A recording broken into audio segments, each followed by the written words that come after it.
Hello, my name is Paul Arnold and I'm a qualified psychotherapist and coach. And today's session we're going to talk about dealing with stress and anxiety. And I seem to have picked huge topics, but there's a reason, because of their commonality. And I'm going to share with you some theory and some strategies. And those strategies are often, what I call cognitive or behavioral, because that's really all I can do in this space. But when we take this into the psychotherapy room, this is where I think the real powerful work can be done. Because at the end of the day, psychotherapy primarily deals with the emotions and helps to address those, because more often than not, the issues that are coming out of us have some antecedent emotional hurt and pain from our past. So let's start to look at dealing with stress and anxiety. You know what? We've all had it. It's very common, and it's horribly distracting, and it affects our performance in everything. It affects our sleeping, our digestion, our energy levels, our breathing, our heart rate, our blood pressure. So there's massive physiological things going on within us. And there's a feeling of being out of control and, a little bit anxious, because actually just things is like we don't feel we got the control of it and know how to deal with it. And I'll come on to that in a little while. And very often there's a feeling we hate and we don't like being there, and we'll numb ourselves from it. We'll distract ourselves from it. Very often with unhealthy ways, be it drinking too much, taking drugs, sexing it out, shopping it out, exercising it out, which are all strategies, but they don't address the fundamental root cause of it. Now let's sort of dig a bit into the theory about this. This all goes back to the triune brain and the primitive part of the brain, which basically just had what I call primitive fear. I'm going to use the word, we talk about fear having two different spellings. F-E-A-R, meaning F everything and run. That's primitive fear. That is fear that you have when something is going to really threaten your life. Absolutely get yourself out of there. The adrenaline pumps, every other system closes down, and you just aim for the door. But we also have what I call false expectations appearing real, and I got that from the Breakthrough Company, so thank you very much for that. And so false expectations appearing real, is where we think something's going to happen and it doesn't. But what's happening is the primitive brain just gets triggered. And we go into a place of massive overwhelm, of stress, of anxiety, of fear, and basically it then triggers all those classic things. And I always talk about what I call the meaning cycle. And the meaning cycle means that an event happens, there's a trigger point. But then actually it's the meaning we put upon past experience we put onto that, which makes us feel sort of, I'm being attacked here, I don't feel safe. And then at that point, then it triggers an emotion of anxiety, stress, and therefore leads us to actually taking various strategies that we do to deal with that stuff. Be it we'll run away or whatever we'll do to try to deal with it.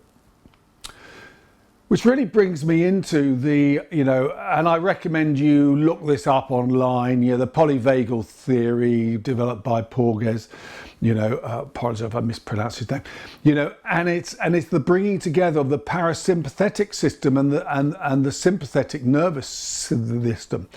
And what you've got is this sort of, in the middle, a window of tolerance. We can deal with that. But then actually, basically, if it gets too much, we go to hyper arousal. And that's where we sort of go into flight or fight. And, there's almost like I don't care the consequences, I just got to do whatever I can and, I'll just deal with it. But then you then get what's called hypo arousal, where you just freeze. It's like becomes too overwhelming, and we just get locked, and it's like those sort of eyes in the headlights, and we just freeze and we can't move. And that's a place of giving up. It's a case of sort of giving in, because we think that's the safest. We see that in certain animals as well. And the thing is that we will, by and large, naturally go to one of those places, because that's just the way our bodies decided to deal with it. But the question is, how wide is your window of tolerance? And what we know is that the earliest work that's been done in this area, that basically the way our primary caregivers, our mother or whoever it was, sort of basically was with us, very often, in actually non-verbal, the way in which they looked at us, they cocooned with us, and they just held us, and they just gave us what we call affect regulation. They calmed us. And if we had very good affect regulation as a child, it gave us a greater window of tolerance. We were able to be calmer and deal with this. But if we had, shall we say, a very anxious mother or a very anxious caregiver who was trying to deal with their own stuff, then very often that gets passed through. And we definitely know that basically the anxiety can be passed through the mother's milk. So actually, we're totally aware that, the very earliest ways that we were met and calmed and held becomes the pattern that later gets laid down for the way we deal with stress and anxiety later on in life. A very famous neuroscientist, Shaw, has basically the structural limitation of the right brain is responsible for the individual's inability to regulate affect. We talk about right brain to right brain affect regulation, non-verbal, just making someone feel calm and felt in that space. Now, tips and strategies. You know what? The first thing I often do is what works for you? You've been living with us for a period. What works for you? If it works for you, do it. If it doesn't work for you, don't do it. So it's not for me to say there's one set way of doing this. What I would say is there's something about the meaning we put upon something and how do we reframe it. Because, I often talk about stress and anxiety being like, I'm out of control. I can't control this. I don't know how to deal with it. And therefore, consequently, is like, how do you put yourself in place of being able to know I can deal with this? That's where I talk about future pacing. Identify what are the trigger points. What are some alternate strategies you can deal with that? And whilst you may not counter all eventualities, you just feel I'm more able to control this. One of my sons, when he went to secondary school, he went through a big anxiety. And his was all about, the changing room and the male aggression that was going on there. And we used to go through what would happen and how would he cope with that. And one of the other things we used to do is when I dropped him off at school, I made him press a button on the car.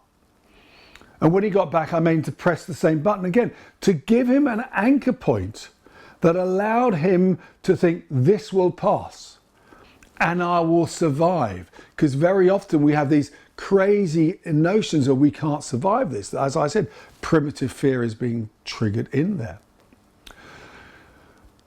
And then I sort of talk about, the anxiety bucket. We've all got a metaphorical anxiety bucket. This is idea of, shall we call the windows as well.